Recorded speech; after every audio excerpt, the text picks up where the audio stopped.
اگر آگے بڑھ جائیں گے تو ظلم اور جبر کی سیاہ رات ختم ہو جائے گی، اور اگر رکے رہیں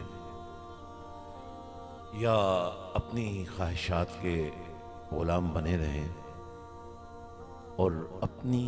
مرضی کی ایک دنیا بناتے رہے، سجاتے رہے،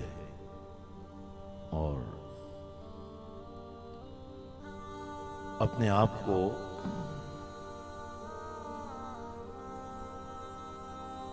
ایک ایسی دنیا میں پھنساتے رہے جس سے نکلنے کا پھر کوئی راستہ نہیں ہے۔ جس دین کے ہم ماننے والے ہیں اس کے دو ہی اہم بنیادی تقاضے ہیں، خدا دوستی اور انسان دوستی، دعوت دین اور خدمت انسانیہ۔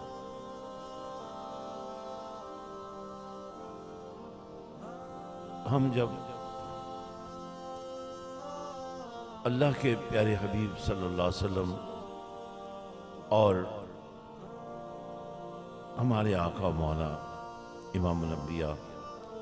حضرت محمد مصطفیٰ احمد مجتبیٰ صلی اللہ علیہ وسلم کی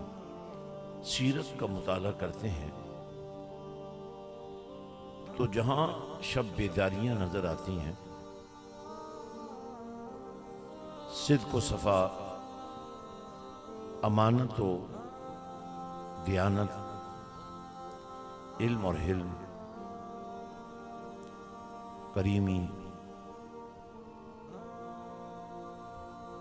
شفقت، صلہ رحمی اور یتیم پرستی، غریب پرستی ہمیں دعوت فکر دیتی نظر آتی ہیں۔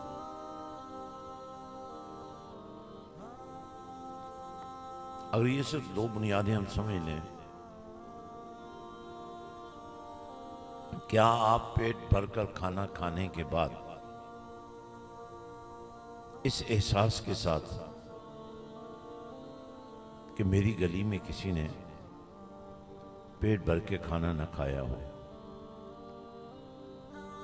یا اچھا لباس پہننے کے بعد آپ کو یہ خیال آ جائے میری گلی میں، میری بستی میں، میرے محلے میں، میرے شہر میں کچھ لوگ ایسے بھی ہیں جو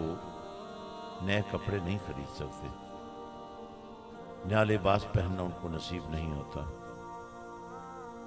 اور جب کبھی اپنے بچوں کے لیے اسکول جانے کے لیے نئی گاڑی خرید کر یا اپنے بچوں کے لیے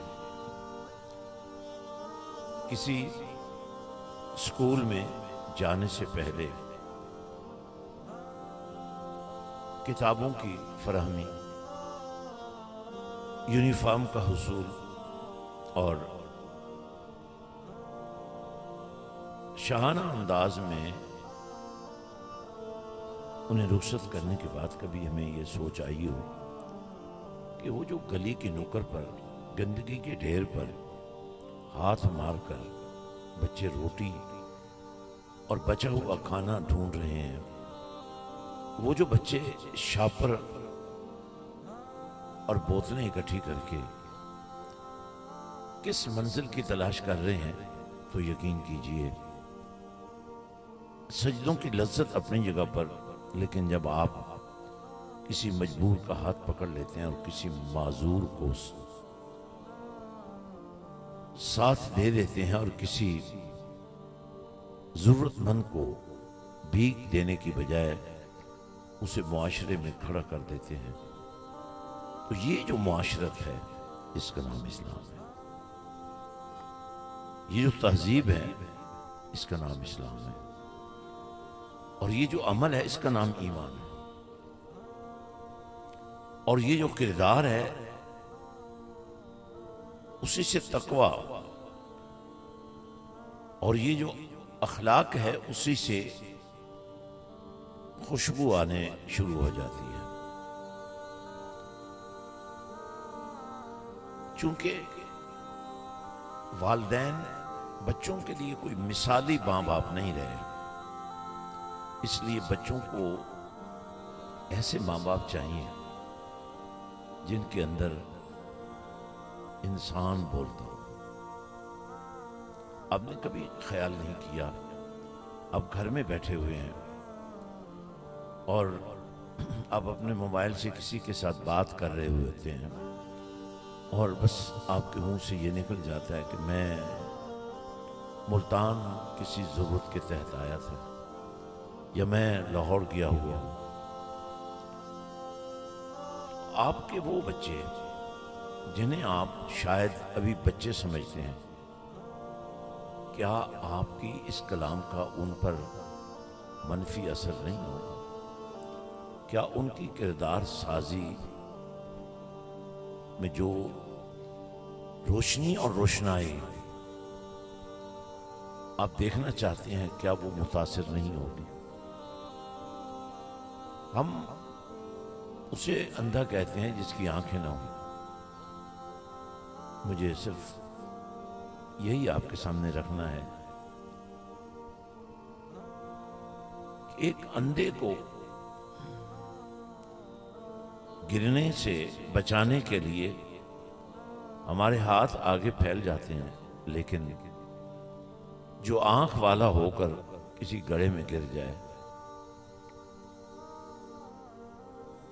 اس کے بارے میں فکر کرنا یہ اسلام ہے.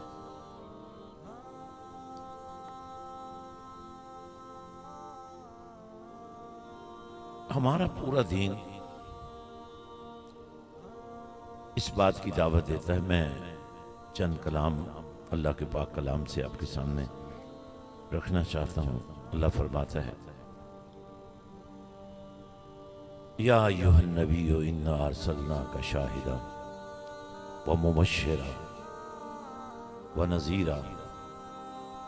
وداعیا الی اللہ باذنہ وسراجا منیرا. آپ کے باقی اوصاف کو جہاں بیان کیا گیا ہے،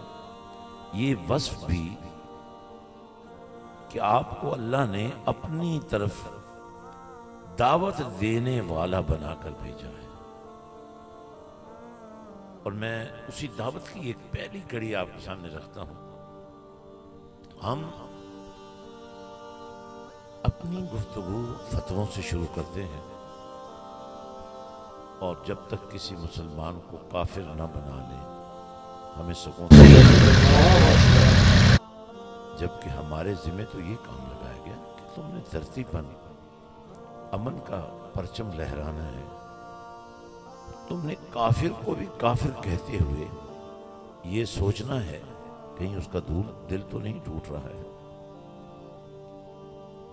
جب حضور نبی رحمت صلی اللہ علیہ وسلم دنیا میں تشریف لاتے ہیں اور آپ نے اپنی نبوت کی دعوت کا آغاز کر دیا ہے اور یہ دعوت تیزی سے پھیلتی ہوئی کفر اور شرک کے اندھیروں کو پاش پاش کرتی ہوئی جب عیسائیت کے دروازوں پر دستک دیتی ہے اور مذاہب کی دنیا میں ایک دعوت انقلاب برپا کرتی ہے،